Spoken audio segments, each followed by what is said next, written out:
Hello, this is Jack McCoy again, and I host a blog called a YouTube channel called Singerman USA. I also have a website called SingermanUSA.com. And there's a variety of things on my website that are a variety of things that I've done, recordings, books, and some message songs too. Matter of fact, especially ones in the spirit of Johnny Cash. Anyway, so.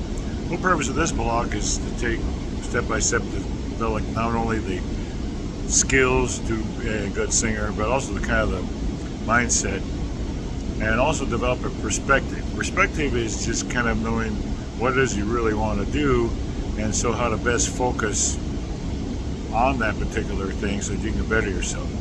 Now, the reason focus is kind of important is this. Go back to a point of reference here. When I was going to college, I had a class in psychology, and they had an aptitude test in this class. And so the day came when they revealed the results of this test. And it was kind of interesting because they first started talking about previously the record for the person who showed the most aptitude. And they didn't say their name, but they said their score. And I looked down at my score, and my score was significantly higher than that score. And I'm going, wow, this is a good thing, right? And I'm all excited. And it's like I raised my hand up because I want to tell them what my score is. But as they started talking, I realized they knew what my score was, and they were going to try to teach me something. And that was, they wanted to say that this other person who had scored highly was basically had an aptitude for a lot of things, but also became maybe somewhat what you call a jack of all trades and yet a master of none. And it kind of continued along this line. They probably went, oh, okay, so they're lecturing me here, So I just kind of took that in stride. But when it came to the role of singing, yes, I studied classically, and I enjoyed doing classical music and did a lot of performances and performed roles and that kind of thing. But my focus was kind of all over the place, I liked doing classical music because I could do it well, and I had the right kind of voice for it. I had the right kind of training for it. I also love musical theater, and sometimes it's a little lighter voice, but I enjoy particularly the classic musical theater where I had really written well for the vocals and that kind of thing.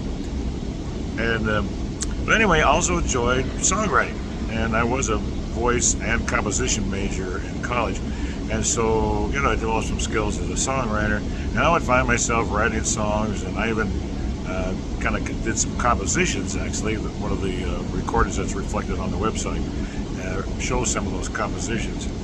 And so my focus was kind of on a lot of things, and it really wasn't certain entirely what it is that I really wanted to do.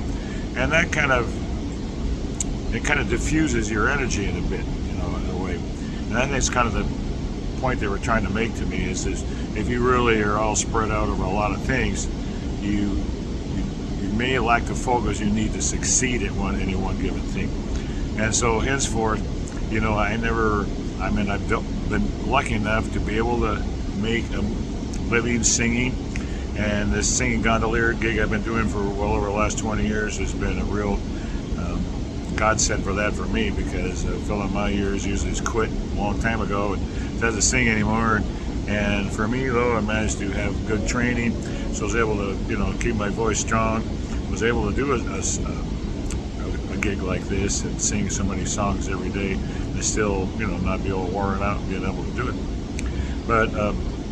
But I encourage, anybody who is really wanting to be a singer, that number one, just kind of figure out where it is you want to go with it, because that's going to make a lot of difference on what it is you want to concentrate on. Because if you want to be a choir singer, there's all kinds of choirs you can join, and you can be a participant in, especially if you have some skills. And so you want to develop your skills as a singer. And any good choir really is as strong as its voices. So they want strong voices. They don't want people who are, they want somebody to be able to more or less blend in with the group. But if you have a solo, well, then that's another thing. But try to strengthen your section you're singing in and use a strong voice. But also, for people who have a wide variety of interests, like you don't really want to focus on one specific kind of singing, well, there's avenues for that, one of which is whenever recording studios are around in your town or that kind of thing, Well, occasionally they have auditions. They want to have good backup singers. They got maybe people have a protective album project, and there's a particular voice they want to use for a specific kind of thing. And in my album project I did, I hired backup singers, these two twin sisters back in Portland, Oregon. And they were twin sisters, and so their voices were really nice blend. And when they would do little backup harmonies and stuff, it was very good. So I employed them in my album project. And but also I went to a music studio, and upon invitation actually, and they want to hear a variety of kind of singing that I do. And they'll have their certain genres, like sometimes they'll do anything that comes through the door, or sometimes they focus on rock music, sometimes they focus on blues or R&B or country, whatever it is they do. But the more, variety of things that you can do, the more valuable you become to them, and they'll probably want to work with you. And they might have auditions from time to time. One good thing is to find out, if you kind of find out what studios are pretty well established, well, that's one thing. Then if there's new studios popping up, they'll be probably looking for people, and those are really good people to get on the ground floor with. So that's one thing. If you just kind of want to make some extra money doing a whole variety of things, well, that's a good avenue to go with. But you have to develop some skills, before you get there. They're not willing to take on projects. They want somebody who's, fresh and ready to go. And also, if you get quick at kind of picking up on things, it's like recording time is money. And the person who's hiring you is going to spend money for every little minute you spend in the studio. So they want you to pick up on stuff pretty fast, so they can knock stuff out pretty quick and easily without, belaboring it and take a lot of time. And so that's something to keep in mind. You want to, have your skills up and going. So yeah, for me it was like I had a turning point in my life where I thought, okay, I'm finally going to go into the classical realm, because it seems to me my voice is best suited for that. And I was considering going there and all that sort of thing. And then I came up with a teacher that actually was, my voice teacher was Dorothy Fisher Jones, and she had carried me really well. The only thing there is, if, on a career-wise, if you want to go beyond that, it's kind of like you have to make other inroads sometimes to reach out. Well, I came across this teacher named Franco Iglesias. Chances are you never heard of him, but the chances are you've heard of Placido Domingo.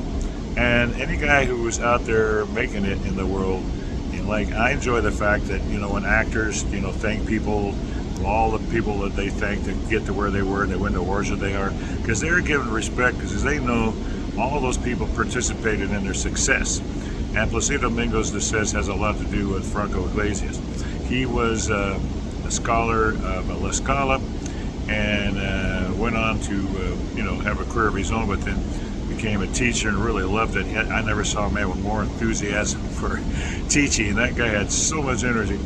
And I did study for him a bit, and that kind of seemed to be my segue if I was going to really go fully into the opera field, that he had connections, and we started working on roles and things for operas that were coming up, and that was the way to go. And his wife was an international agent too, so it was kind of like a match made in heaven. And that was the direction, if I was going to go that way, that was the direction I was going to go. And we walked down that path for a bit, so. But, other things came up, and so I decided not to go entirely into the field of opera, and maintain kind of things that I do now, is just try to find myself perspectives. I would develop some programs, and one of the things you can do is outlets. If you start, feeling good, be able to do things solo, and if that's kind of the way you want to do, you can develop programs, and then you contact retirement centers. And this is what I did, is that I found a good accompanist to work with. And it was just me and the accompanist, and we put together a whole program. And once we had one program together, well, there's a whole variety of retirement centers using any given metropolitan area, and you can make inroads to all of them. Sometimes they might want a little bit of a flyer from you to kind of show what it is you do. Might want to hear a little demo of your singing and pictures, whatever, and that's what I did anyway. And so I ended up doing a lot of things that would keep me going when I was just trying to find a job and work for myself, was that. Another thing is, if you want to do something practical, sing and make money at the same time, is singing waiter. Heck, I did a lot of that, and the only things that I know really doing that franchises all over the world or country is Macaroni Grill. Macaroni Grill loves to have waiters who can sing in Italian. And that's something I don't get very often because waiting by itself is a hard enough job. But taking the time to stop and sing can be really tedious because usually you got 3 different tables going at 3 different speeds, and it's a really hard time to find the time to actually get them all the same place where you can sing a song.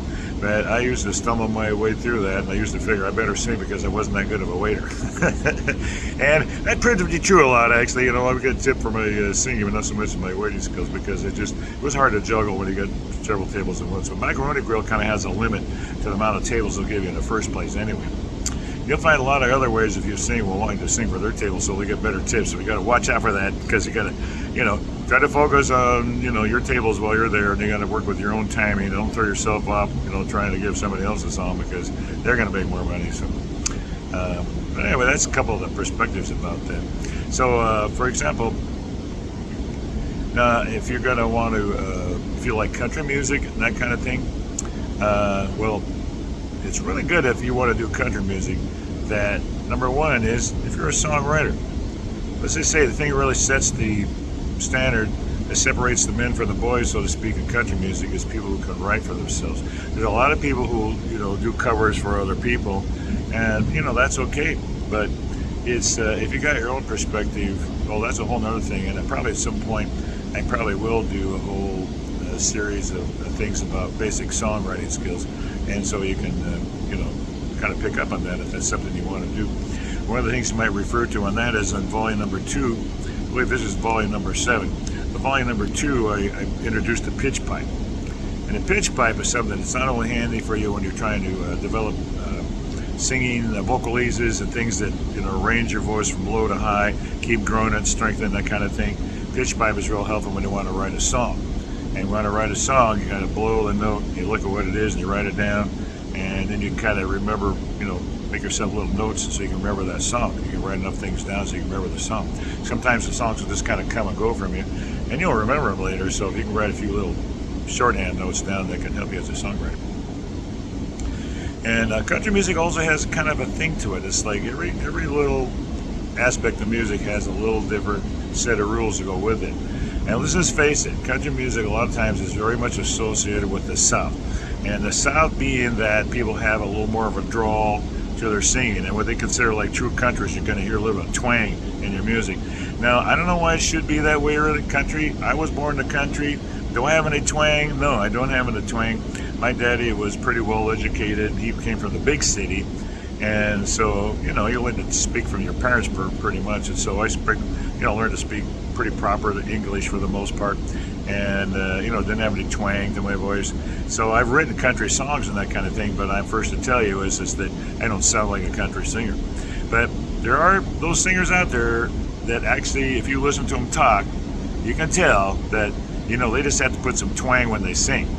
Dwight Yoakam is a big example of that. He is very articulate, a very smart young man, and when you hear him talk sometimes, it's like, well, this guy's, he's pretty well way beyond what it is, when he uses twang with his voice, but it's a country thing, and this kind of goes along with it, so. And also, like I said, people can develop programs, and one thing you can get a hold of is if you're really serious about developing programs is that, well, I used the Accompanist for me when I was doing these retirement homes, for example. And that's just you can go out there and you get some experience doing it. And but they also, these days, you get a hold of people who create tracks. And I have a guy I work with, Rob Hyatt, and he's on my list of Facebook friends. And he makes tracks for a lot of people in this town. A lot of people go on cruise ships and this, that, and the other thing. He's the go-to guy for making tracks. And that's basically, so you just pop a CD and it says you and that, and then here you are, You basically can do any kind of a program you want, the key you want on in, and you don't have to hire a pianist. Most music, basically, unless it's really concert related, because, well, like I did musical theater review and that kind of thing, well, piano is perfect for that sort of thing. But if you're getting into, rock and roll or a variety of other kinds of music, you probably, piano's maybe not going to be the best accompaniment for you. So, but mostly retirement centers are more interested in musical theater reviews. They love that kind of stuff, actually, and that's one good thing you get into. And so anyway, that's kind of a bit of a perspective on that. And like I said, pretty much it suggests you develop some perspective on what it is that you kind of want to do. And then from that, you can kind of more focus on what it is you really want to do to get there. And if you have any questions about that, and any suggestions about that, or looking for suggestions on that, you can email me at singermanusa5751@gmail.com. singermanusa5751@gmail.com. And I'll be glad to, offer any little perspective on that if you like. So anyway, hope you get something out of these videos, and be focusing on, if you really want to consider whether you want to make money doing what you're doing, or if you just want to do it for fun. Do it for fun, join choirs, that kind of a thing. That's a good thing to get some experience. Getting experience will be good if you want to get into musical theater, like community theaters and that kind of stuff. When you first get in, if you haven't had experience, you're just going to get choral parts and that kind of stuff, until you actually have some, experience or resume under your belt that shows that you can handle a role on your own, then you might be able to get the roles, and you might have to work yourself up to that if you really want to do that. So anyway, if you are enjoying this, of course, subscribe if you like. What's close to my heart too is if you know somebody who's kind of getting their legs as a singer, they're trying to figure out where to go, trying to develop some skills. Well, hook them up with a series of Mastering the Art of Singing volumes on my blogs here, and take them through step by step so they can gain these. Initially, some of the earlier things are on specific exercises to do. The other things later on come about the more specific type of things like diction and visualization of songs and phrasing and dynamics and all kinds of things like that. Kind of comes as part of the package. So, well, thanks again, and share if you like. Like I said, with any of these people that think would benefit from this, and keep on singing.